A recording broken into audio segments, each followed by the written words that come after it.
Praise the Lord. மிகப்பெரிய ஊழியக்காரரான Spurgeon அப்படிங்கிறவரு ஒரு prayer meeting attend பண்றதற்காக ராத்திரி முழுக்க உட்கார்ந்து கர்த்தருடைய வார்த்தைக்காக தேவன்ட்ட போராடி ஜெபிச்சுட்டு இருந்தாரு. உங்களோட பிள்ளைகள்ட்ட நீங்க என்ன சொல்ல விரும்புறீங்கன்னு சொல்லி தேவன்ட்ட ரொம்ப போராடி ஜெபிச்சு ஜெப குறிப்புகள் எடுத்தாரு. அந்த குறிப்புகள் எழுதினாரு, வசனங்கள் எழுதினாரு. ஆனாலும் அவருக்கு முழுமையான ஒரு பிரசங்கம் இன்னும் உருவாகல. அதனால ரொம்ப போராடிட்டே இருந்தாரு. அவர் ரொம்ப போராடுறத அவரோட மனைவி பார்த்து, நீங்க இப்போதைக்கு தூங்க போங்க. நம்ம அதிகாலையில எந்திரிச்சு தேவனை தேடுவோம். அப்ப கர்த்தர் நிச்சயமாக ஒரு பிரசங்கத்தை நமக்கு கொடுப்பாரு அப்படின்னு சொன்னாங்க. அதை கேட்டு அவரு தூங்க போயிருக்காரு. தூங்கி ஒரு 5 நிமிஷத்துல அவர் தூக்கத்திலேயே என்னமோ பேசுறாரு. அவர் பேசுறதை கேட்ட உடனே அவரோட மனைவி எந்திரிச்சு அவர் தூக்கத்துல பேசுற எல்லாத்தையுமே ஒரு நோட் புக் எடுத்து குறிப்பு எழுதி வச்சிடுறாங்க.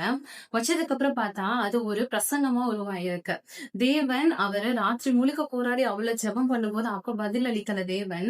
ஆனா அவரோட சொப்பனத்தின் மூலமா தேவன் வெளிப்படுத்தி அவருக்கான பிரசங்கத்தை உருவாக்கி கொடுத்தாரு. எவ்வளவு ஒரு அற்புதமான தேவன் இல்ல. சங்கீதம் 91 அதிகாரம் 15வது வசனத்தில் சொல்லியிருக்கப்படி அவன் என்னை நோக்கி கூப்பிடுவான், நான் அவனுக்கு மறு உத்தரவு அருளி செய்வேன்னு சொல்லப்பட்டிருக்கு. அதே போலதான் ஸ்பர்ஜன் நைட்டு முழுக்க போராடி ஜெபிச்சு பிரசங்கத்திற்காக பிரேயர் பண்ணும்போது அவருக்கு அப்ப அந்த பதில் கிடைக்கல. ஆனா ஆச்சரியப்படுற விதத்துல அவர் சொப்பனத்துல தூங்கும் போது அவர் சொப்பனத்தின் மூலமா தேவன் அவருக்கான பதிலை கொடுத்தாரு. அதே போலதான் நம்மளும் இப்ப போராடி ஏதாவது ஒரு காரியத்திற்கு ஜெபிச்சுட்டு இருப்போம்.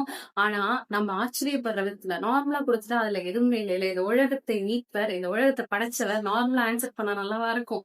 ஆச்சரியமா கொடுக்கணுங்கிறதுக்காக தான் அவர் வெயிட் பண்ண வச்சிருக்காரு. நிச்சயமாக உங்களோட ஜெபங்களுக்கு ஆச்சரியமான பதில்கள் கூடிய சீக்கிரத்துல வரப்போகுது. என்ன